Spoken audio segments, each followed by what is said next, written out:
Hey everybody, today on Northern Revolutions, I'm going to rank the Eagles albums. So stay tuned.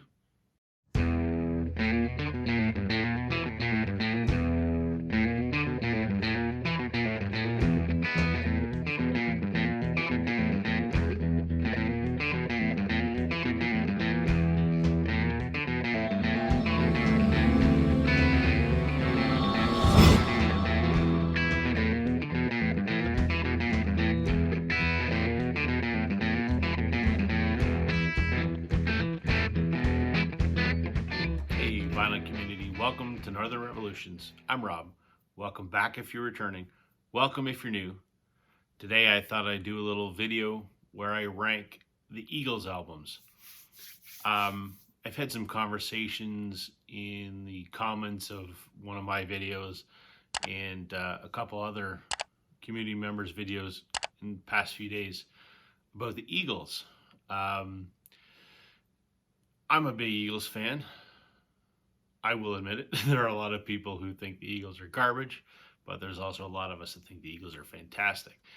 Um, so I've not done a video where I rank a band's albums, but I'm going to give it a shot today. Um, I'm going to rank the Eagles albums for my personal taste from worst to best. I'm going to do it a little different than a lot of the ones I've seen on YouTube before. I'm going to do their studio albums, and then separately, I'm going to rank their live albums at the end of the video. So let's get into it. Okay, so the Eagles released 7 studio albums throughout their career. So I'm going to start with the one that I think is number 7.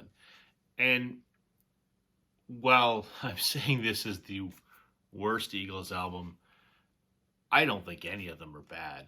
I think even the worst Eagles album is a lot better than many bands have put out. So, number 7 is The Long Road Out of Eden. So, this was the album that came out in 2007. It was the first studio album since The Long Run in 1979. What do I want to say about this record? I enjoy this record. The reason that I've placed it last is it's a double album, and I think that's its downfall. You would think that after 28 years or whatever it was, they would have had enough quality material to fill a double album, but I honestly have to say that for my taste, half of this album is filler. Um, if this had to been a single album, it would have been much better. Now, there are some songs in here I really enjoy. Um, the song "Waiting in the Weeds," I love it. It's sort of, it's very much like "The Last Resort" almost from an earlier album. I just really love that song. Side A is just killer. "No More Walk in the Woods." That's a 4-part harmony. It's sort of very much like Seven Bridges Road. That's how this album kicks off, and it makes you. This is an Eagles record. How Long, Busy Being Fabulous, Guilty of the Crime. Um, I think the first disc, side A and side B of this, are really good, and I think the second is just. I think it's weak. So if this had been a single, had half the amount of songs on it, I think it would have been a better album. Number 6 on my list might be controversial because I think a lot of people like this album more than I do. But 1973's Desperado. This was the Eagles' second album. It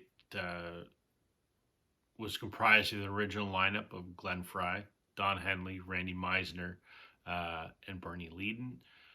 It was, I guess, kind of a concept album. They wanted to do sort of an album of songs about anti-heroes, and that sort of evolved into an album of country sort of songs with a Western theme.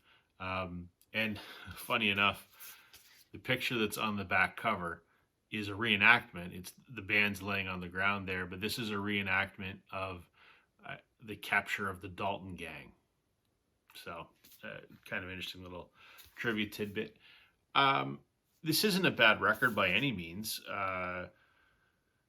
Some of the song, I mean, Tequila Sunrise was the main single off of here.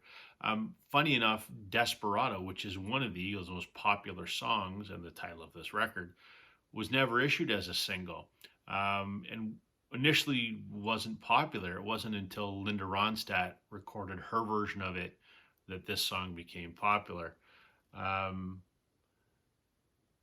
Yeah, I mean, Doolin, Dalton, Desperado, Tequila Sunrise. That's about it that's on here. I mean, all the songs are good. There's nothing wrong with them. They're just, to me, it's not an album I listen to very often. All right, number 5 on my list, One of These Nights. This is a slightly different version of the band from sort of the second incarnation of the band. Bernie Leadon left the band and was replaced by Don Felder. Bernie wanted the Eagles to take more of a country sound, and Fry and Henley wanted to go more in a rock direction, so they brought in Felder. A good record. Certainly nothing wrong with it. One of These Nights. Take It to the Limit. I love the song Take It to the Limit. That's Randy Meisner singing lead vocals on that. He has a hell of a voice, and he probably should have sang more. For my money, Take It to the Limit is probably one of the best Eagles songs. After the Thrill Is Gone was another hit. Lion Eyes, I guess, was the big hit off of here. I mean, a solid record. Starting to drift a little away from the country rock sound that was their first 2 albums, into more of a not hard rock, but more of a rock sound. So this is their 3rd album. I rank it as their 5th best. Okay, coming in at number 4 for me was the follow-up to One of These Nights, On the Border. I like this album. I like this album a lot. The Eagles originally started recording their 4th album with their producer from their first 3 albums, Glenn Johns. But they wanted to go more rock, and he didn't feel that they were a rock band. So they sort of had a falling out with him. They got a new producer, Bill Szymczyk, I think is how you pronounce his name, and he was game for taking them on their more rock sound. I like this album a lot. Already Gone, one of my favorite Eagles songs. On the Border, James Dean, Good Day in Hell, fantastic song. This is noticeably more rock and roll, a little less country. There's still elements of both in there, but there's a couple songs in here that are a little weak. The Best of My Love, I guess. You Never Cry Like a Lover, a little weak too, but that's counterbalanced by some of the other songs in here, which are just incredible. Number 3 on my list is the Eagles' debut album, Eagles. Love this record. It's very sort of country rock, very, not quite as country as Desperado, but still very country. I mean, this is awesome in that, this album, I think, really helped define or make popular that country rock genre. Take It Easy, I think, is probably the signature Eagles song other than Hotel California. Witchy Woman is a great song. Peaceful Easy Feeling was the other hit on here. But for me, there's a few deep tracks on here that I love. Take the Devil, amazing. Um, Chug All Night, great. Nightingale is such a great song. I don't think they've ever played that live. It's a deep cut, but um, I love this album because it has a couple of those absolutely signature Eagles songs. Take It Easy and Peaceful Easy Feeling. And I guess when I listen to this, I just, you know, it's the promise of what was to come from this band. Great, great first record. Okay, number two. There's only two left. Can you figure out what it is? Might not be what you think. I may get crucified for this, but I'm putting Hotel California as number two, as their second best record. I'm probably wrong on this, but as I said at the beginning of the video, this is my personal take on it. This is the Eagles' magnus opus. This is what they're known for. This is one of the greatest selling albums of all time. It's been 26 times platinum. I mean, it is one of the greatest albums of all time. So why didn't I rank it at number one? I get a little worn out on Hotel California, the song. I guess I've just heard it too much that I hear it and I kind of go, I want to listen to it this time. Amazing song. But it's kind of burned me out on that. I love this record because this is the first record featuring Joe Walsh, who's my guitar hero. But there's a couple songs in here that for me kill the album. New Kid in Town and Pretty Maids All in a Row. Fine songs. For me, they're snoozers. And it just kills the momentum of this record for me. So while the rest of the songs that are on here are genre defining, those two songs prevent this album for me, for my taste, as being the best Eagles record, which obviously makes number one The Long Run. A lot of people hate this record. And I completely understand why. This album took 3 years to make, whereas every other Eagles record was a year. Was originally envisioned as a double album, never materialized as a double album because they couldn't create enough material for it. The band is fraught with strife, on the verge of breakup, on the verge of burnout, whatever. But still, I like this record. This is the first record with Timothy B. Schmidt as the bass player. I like him as a bass player. Don't like him as a singer. Don't like his voice. I prefer Randy Meisner. But that said, the song The Long Run, I love it. In the City, I love it. The Disco Strangler, I love it. Kings of Hollywood, I love it. Heartache Tonight, one of my favorite Eagles songs, one of their best singles. Those Shoes, love it. The Greeks Don't Want No Freaks, that's a fun song. Sad Cafe, love it. I love almost everything about this record. And it really comes down to me, if I compare this to Hotel California, song for song, there's more that I like on this record than Hotel California. Okay, so my ranking of Eagles live albums. Starting off at number 5, because yes, there are 5 Eagles live records, is Eagles Live from 1980. Why did I place this last? This isn't a true live album, in my estimation. This is called a live compilation. First of all, 5 songs were taken from the LA Forum show in '76, and 10 songs were taken from shows in July of 1980 from Santa Monica and Long Beach. So it's not a true live concert. It's a hodgepodge taken from 2 different years, 2 different lineups of the band. The other reason that I don't really think this is a great live record is it is the most heavily overdubbed live album probably ever. This was as the band broke up, everyone was at each other's throats.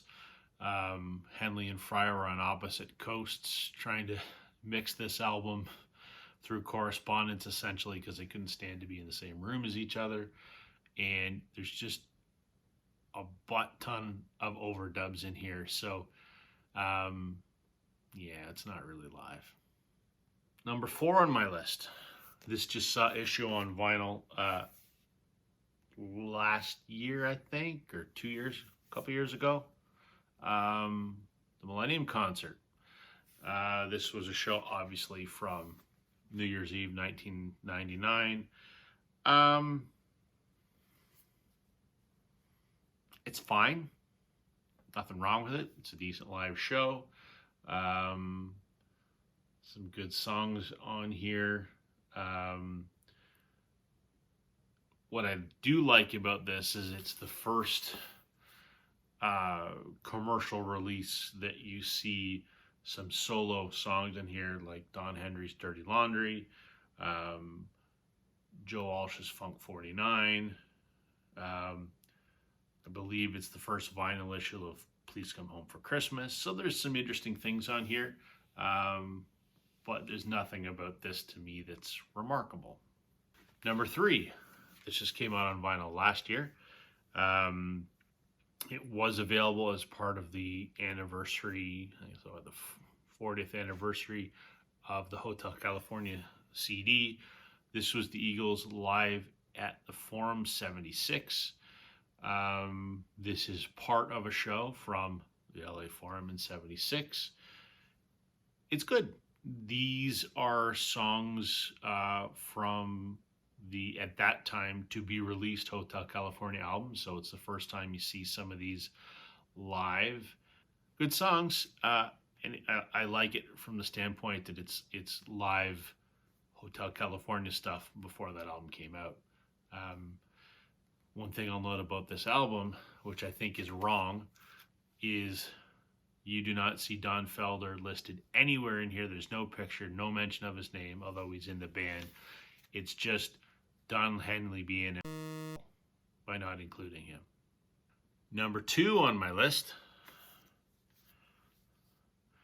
is the Eagles' Hell Freezes Over. So the Eagles broke up for 14 years in 1980. And I think it was Henley famously said, hell will freeze over before the Eagles get back together. Well, they did get back together. That's a long story for another video. They recorded an MTV special called Hell Freezes Over. And this is the resulting album from that. There are 4 new studio songs on here. Get Over It, Love Will Keep Us Alive, The Girl from Yesterday, and Learn to Be Still. Everything else was live recording from the MTV special that was recorded over 2 nights. What is nice about this, aside from the historical importance that this was the reunion of the Eagles that no one ever thought would happen, they're really unique arrangements of these songs. I mean, it's an acoustic Hotel California with a longer guitar intro at the beginning. It's kind of got almost a Spanish flamenco flavor at the beginning. It's a lot different, and many of these songs are. So I like it because it's live. I like it because it's the reunion, and I like it because the arrangements are vastly different than what you would have heard in the past. And my number 1 live Eagles record.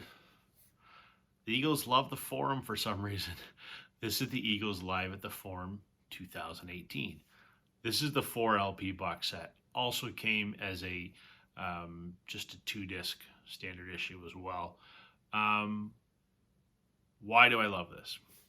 I love this because it's a full show. It's 4 discs. I love this most importantly, I think, because this is the only recording of this lineup of the band. This was after Glenn Frey had passed away and was replaced by his son Deacon, as well as renowned country singer and wicked amazing guitar player Vince Gill. This is the only recording of that lineup of the band, and it's the only recording there will be of that lineup of the band because Deacon has left the band. It's very good. It's highly polished. The Eagles have a plethora of musicians on stage with them, and have for years. But still, these songs are performed impeccably well.